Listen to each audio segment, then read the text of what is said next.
नमस्कार. या पार्ट 2 व्हिडिओमध्ये आपण पेन्सिल आउटलाईनला कलर करणार आहोत. तसेच आपण इथे एविल आयसुद्धा रेडी करणार आहोत. तर सर्वप्रथम आपण इथे काळा रंग घेतलेला आहे. काळ्या रंगाने आपण तो कंप्लीट सर्कल करून घेऊया. त्यानंतर जसे जसे कलर आपल्याला रिक्वायर्ड आहेत तसे तसे कलर आपण इथे यूज करूयात.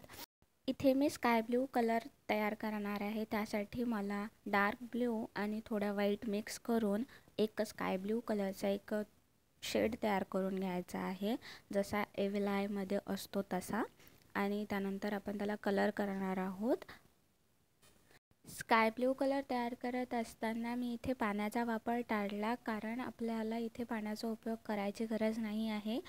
ॲक्रेलिक कलर हे आधीच एका व्यवस्थित मीडियममध्ये एका व्यवस्थित थिकनेसमध्ये येतात, ज्याच्यामुळे आपल्याला इथे पाण्याची आवश्यकता पडत नाही.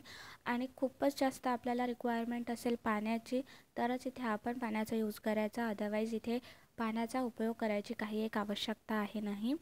तसेच आपल्याला हवे असेल तर आपण या बॅगच्या आतमधून एखादा पेपर किंवा एखादं असं जाड पृष्ठ टाकून घेऊ शकतो, ज्याच्यामुळे तो जो कलर आहे तो बॅक साईडला लागणार नाही.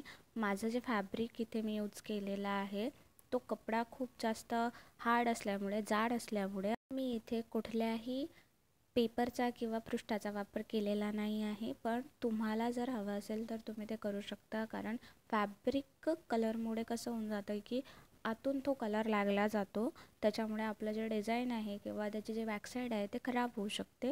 त्याच्यामुळे तुम्ही इथे एखादा पेपर किंवा पृष्ठाचा वापर केला तरी चालेल. आता आपल्याला ही जी आउटलाईन आपल्याला तयार करायची आहे त्यासाठी खूप मायक्रोमध्ये एखादा ब्रश लागेल आपल्याला. त्याच्यासाठी मी जे ब्रश तुम्हाला सांगितले होते तुम्ही त्यांचा यूज करू शकता, किंवा मग 00 पॉईंटमध्येही बरेच ब्रश येतात, त्याचाही तुम्ही वापर करू शकता. ते मार्केटमध्ये इझिली अवेलेबल असतातही. आणि अशा प्रकारे आपण इथे ही सगळी आउटलाईन आहे ती रेडी करून घेणार आहोत. इथे सुद्धा मी कुठेही पाण्याचा वापर केलेला नाही आहे, कारण मी जो कलर आणलेला आहे तो एकदम फ्रेश आहे. त्याच्यामुळे त्याची जी कन्सिस्टन्सी आहे जी मला पाहिजे आहे ती आधीच मला हवी तशी असल्यामुळे मी इथे पाण्याचा वापर करणार नाही.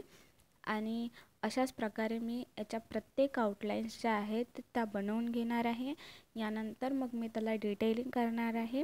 डिटेलिंग म्हणजे नेमकं काय, किती आणि कसं हे आपण समोरच्या पार्टमध्ये बघूयात, कारण आपला आधीचा जो पार्ट 1 व्हिडिओ होता तो खूप लांब झाल्यामुळे मी याला जमेल तितकं शॉर्ट केला आहे.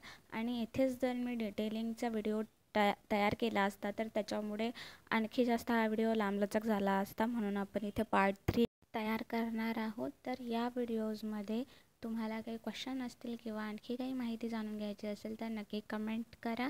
आपण ते फायनल पार्टमध्ये डिस्कस करूयात.